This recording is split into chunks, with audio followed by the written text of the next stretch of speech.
Bonjour à tous, donc aujourd'hui je vous retrouve pour une nouvelle vidéo lecture manga. Alors j'ai lu le tome 1, je crois que c'est un tome 1, ah non c'est pas un tome 1, c'est tout un one shot, de Mariage of Fly, de Mana Eisen. Donc la couverture est trop belle, les dessins sont trop beaux, mais l'histoire ça ne va pas. Alors je sais que c'est, je sais pas, il y a un terme exact pour dire c'est quoi en fait, quel genre de... Et donc bref, je disais que ce genre de manga, je sais très bien qu'il va y avoir des scènes de pêche, voilà, ça je le sais très bien, mais en fait, c'est que sur ça, enfin, à un moment donné, oui, c'est du josei, et même un peu plus, pas ici que d'habitude, mais quand même, un minimum d'histoire, en fait, je sais pas. Donc là, on est tout simplement avec deux personnages qui vont se rencontrer via les sites un peu... voilà, les agences matrimoniales, et ils se connaissent pas du tout, et puis ils vont se marier, vont se décider de se marier, mais le truc c'est que les deux ont des secrets. Ça aurait été intéressant si l'auteur, l'autrice avait joué là-dessus, avait un peu plus approfondi par rapport à ça. Après on a les scènes de pêche. On a les scènes de pêche où qui sont c'est le même schéma. En fait, c'est exactement la même chose. C'est pas genre varié. Tu vois, si c'était varié, ok, mais c'est la même chose. Début, milieu, fin, c'est exactement la même chose. Les mêmes dessins, enfin à un moment donné, ça va 2 secondes aussi. Donc bon, c'est bien dommage. Bon, après, très rapide, genre à peine 15 pages, ça y est, on est déjà... on nous met déjà dans le bain, enfin je vais dire quand même. Je sais pas, un minimum, I don't know. C'est un autre... titre, donc c'est Cher époux, inconnu, je vais divorcer chez Vega, de Hiroto Tsumogi pour les dessins et le scénario de Koro Ishikawa et les designs de Hiromu. Ceci, donc, nous sommes avec deux personnages qui ne se connaissent pas et qui sont mariés depuis déjà peut-être 7 ans. Donc c'est un mariage fait de convenance, on est plus dans de l'historique. Nous avons ce personnage-là qui a été obligé de se marier avec ce personnage-là qui est un soldat et qui est parti en guerre, et donc il s'envoie des lettres, mais franchement, voilà, bof. Et ce personnage-là va revenir de guerre, et elle va vouloir divorcer, mais lui va dire en mode non. Voilà en gros l'histoire. Le problème encore qui est là, c'est que ce personnage-là est ignoble, même abject. Il y a même une scène que je trouve que c'est un peu... pas un peu, c'est exagéré, c'est une scène de vie. À un moment donné, je veux dire, enfin, à un moment donné, c'est bon, quoi. On a compris, et je trouve ça un peu... je trouve ça dégueulasse, en fait, de mettre ça dans ce genre de truc. Et en plus, ça passe crème. Enfin, je veux dire, ça se passe et on passe à autre chose. Enfin, je trouve ça un peu trop... Voilà. Et ce que j'ai beaucoup aimé, c'est ce personnage-là. Parce que c'est un personnage qui, extérieurement, elle est belle... disons que physiquement elle a les formes là où il faut, enfin voilà. On croit en fait qu'elle est débile, mais pas du tout. À cette époque-là, j'ai envie de dire que c'est une femme d'affaires hors norme, j'ai envie de te dire, très intelligente, qui essaye de pas trop se laisser faire ou se faire piétiner en tout cas par les autres. J'aime bien la relation qu'elle a entre son beau-père et le père de son mari là. J'aime bien, il y a des moments où c'est assez drôle et tout. Mais sinon, à voir. Je sais pas si j'ai le tome 2 là dans ma petite pile que j'ai lu, je vais vous dire ça tout de suite. Mais pour un premier tome là, un tome 1, je suis un peu mitigée. Voilà. J'ai lu ensuite le tome 6 de Premise Cinderella de Oriko Tachibana. Et puis on avait un petit carnet qui était vraiment une petite histoire bonus vite fait. Voilà, qui était assez drôle, mais sans plus. Et donc, ici, nous sommes avec ce personnage qui est aussi abject. Il faut qu'il y ait un personnage quand même crazy dans ces histoires à cette mangaka-là. Mais vraiment, elle a fait un truc de ouf. Hein. Presque, j'ai pas envie de dire une tentative de meurtre, mais presque quand même.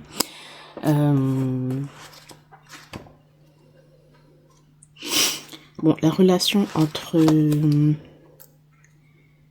Ayame et Issei, voilà, évolue, mais j'ai envie de dire petit à petit. Il va y avoir un événement qui va faire que ça va s'accélérer un petit peu, mais voilà, c'est petit à petit.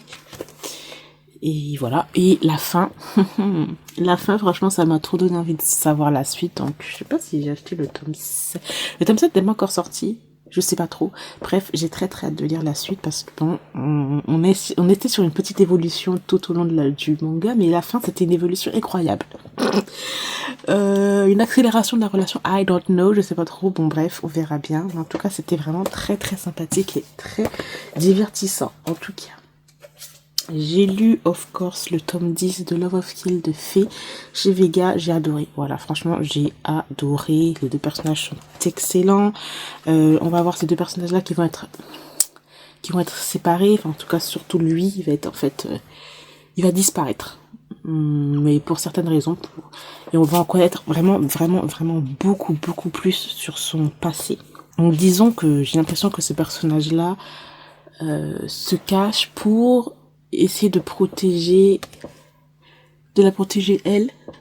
Je sais plus ce que je disais. Donc voilà, il est porté disparu, on dit qu'il est mort, mais enfin non, qu'il est pas mort, mais il est en train de gérer certaines choses. Voilà, donc il y a une partie où il y avait une sorte de guerre entre la famille de Château et Ryangwa c'est lui. Et disons que là, ça a pris fin. Voilà. Et là, on passe à une deuxième phase, en tout cas, la deuxième partie où nous sommes avec ce personnage-là qui est censé être disparu ou mort. Et on voit son point de vue de ce qui se passe de son côté, quoi. Et c'est toujours aussi court, et toujours aussi bien, en fait. Et on veut toujours savoir la suite. Donc c'est un peu chiant. J'ai lu le tome 5 de Les Noces de Luciole de Oreko Tashinaba, toujours cette mangaka, bien sûr. Hein. J'ai adoré, c'était trop bien. Nous sommes avec un nouveau personnage qui est ici. Voilà. C'est une courtisane, mais une courtisane qui est assez difficile dans son caractère puisqu'elle ne se laisse pas faire, elle ne se laisse pas diriger par qui que ce soit. En fait, il va y avoir ces deux-là qui vont avoir une mission de la part d'un client et c'est en fait de réussir à avoir les faveurs de ce personnage que je vous ai montré, je ne sais plus comment elle s'appelle. Voilà, elle. Elle est un peu crazy aussi. Et donc ils vont voir ce genre de mission là. Donc nous suivons cela. On va avoir une petite date entre les deux personnages là. J'aime trop. Et c'était vraiment cool. Cool à lire. Ensuite, j'ai lu They Say You Won't Come Me Back de Yorubeta Toasa chez Akata. Donc là, nous sommes avec un yaoi, donc les sujets. Donc on a la romance, nostalgie et province. Alors, franchement, j'ai bien aimé le concept, mais j'ai eu du mal avec les dessins. Parce qu'en fait, les personnages se ressemblent tous. C'est horrible. Je savais pas qui était qui, en fait. C'est ça qui est chiant. Sinon, là, il le dit, c'est vraiment très nostalgique. C'est un peu vieux jeu. Tu sens vraiment que l'auteur, la mangaka, peut-être qu'elle est née dans les années peut-être 70, 80, 90. Donc, tu sens que il y a ce truc, quoi. Donc là, on n'est pas dans les années présentes. Hein. On n'est pas dans le... On est voilà en 1994 avec ces deux personnages-là qui sont profs et ils sont un peu ennemis. Voilà, ils arrivent pas à se comprendre, ils se détestent, on va dire entre guillemets, ils se jugent beaucoup et on va avoir un des personnages qui va provoquer l'autre et ils vont avoir une relation. Voilà, une relation qui va être un petit peu cachée au début et on suit tout ça. En fait, on suit toute leur relation. Tu sens que à l'époque, il y avait voilà un certain tabou et tout par rapport aux relations gays. Vraiment, tu lisais en fait, tu te replonges dans les années 90 et tout. Tu sens vraiment qu'il y a cette vibe. C'est pas un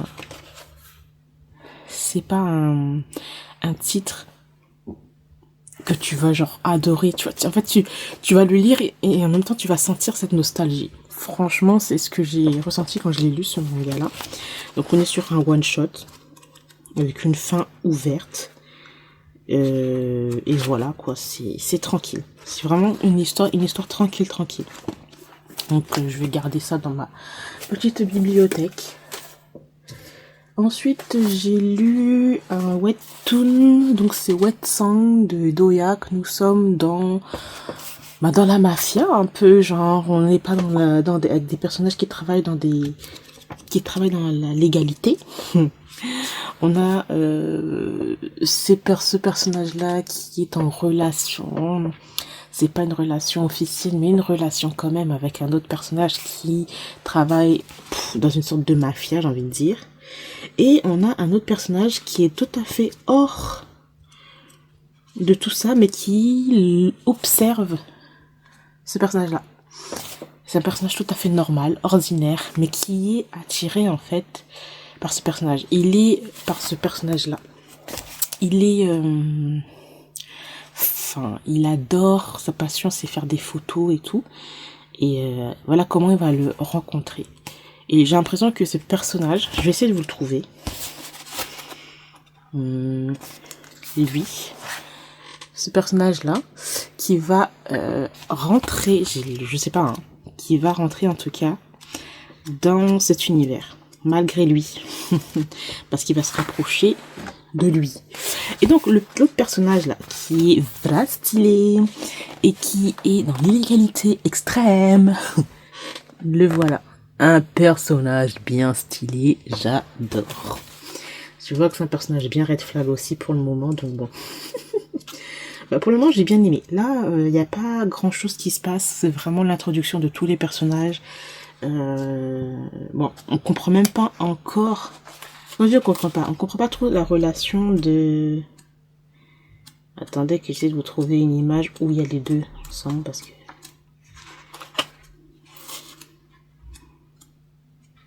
Non mais, il est v'là stylé avec sa cicatrice et ses tatouages là. Oh, regardez-moi comment il est stylish. Un peu border sur les bords mais stylish. Et donc voilà, ces deux personnages là en fait, ils se connaissent quand même depuis un petit moment mais on comprend pas trop leur relation en fait. Voilà. Bref, je lirai le tome 2. Et on verra ce que ça donne. Ah ben voilà, j'ai la suite. Ok, donc j'ai lu, j'aurais dû mettre les deux tomes ensemble, ça aurait été plus facile. Donc j'ai lu le tome 6 des Noces de Luciole de Oreko Tashinaba. Là, c'est un point fulgurant, genre je vais dire limite coup de cœur ce tome-là. On est encore avec ce personnage-là, là, qui est difficile à convaincre, mais on va comprendre pourquoi elle a refusé d'avoir les avances de leur client là. Oui, on comprend pourquoi et c'est vachement intéressant parce qu'elle n'est pas si méchante entre guillemets que ça. Elle sait très bien ce qu'elle fait et c'est vraiment pas mal. Donc on a aussi ce personnage là qui était venu pour aider. Les dessins sont trop beaux genre. Donc lui il travaille pour sa famille à elle parce que de base hein, elle est une famille noble mais elle s'est fait embourgader là dans un truc. Bref. Et donc lui il est venu pour la sauver mais elle est en mode no thanks en fait. Donc voilà, on suit ça. Et les deux personnages, ceux-là, ça devient de plus en plus intense, j'ai envie de dire, dans leurs sentiments. Et à la fin de ce tome-là, on a l'apparition de, je pense, être la mère de ce personnage-là qui m'a l'air tout à fait crazy. J'ai l'impression. Après à voir, hein, mais j'ai pas l'impression que c'est un personnage simple, donc on s'arrête là-dessus. Franchement, à chaque fois, à chaque tome, une petite révélation, une petite apparition d'autres personnages, donc ça fait un petit pic en fait dans l'histoire, dans toute la série. C'est bien d'avoir des tomes comme ça en fait. c'est pas stable. C'est genre comme ça, hop, ça monte, ça descend, ça revient, hop, ça monte, tu vois. Et donc, donc en fait, ça garde le lecteur en haleine, quoi. On a tout le temps envie de savoir la suite des prochains tomes. Donc ça, c'est cool. Alors ensuite, j'ai lu, ben voilà, j'aurais dû mettre aussi, l'autre n'est pas organisé quand on fait ses vidéos, le tome 2 de Cher époux inconnu, je veux divorcer. Donc ce tome-là, il est quand même un peu mieux que le tome 1, même si t'as envie de le baffer, le claquer, parce que il a un comportement toujours ignoble, même si, voilà. En fait, le problème qu'il a dans cette histoire, c'est que il y a un manque de communication qui fait que, au lieu de communiquer de façon, entre guillemets, raisonnable, il va croire certaines paroles qui ont été dites, et lui, pour communiquer, ben voilà, il va la forcer à faire des choses. Et je trouve ça un peu limite en fait. Si t'as envie de dire quelque chose, dis-lui, au lieu d'utiliser la force. Tu vois, c'est ça qui m'énerve un peu dans cette histoire. Donc à voir. J'espère que le tome 3 est un peu mieux.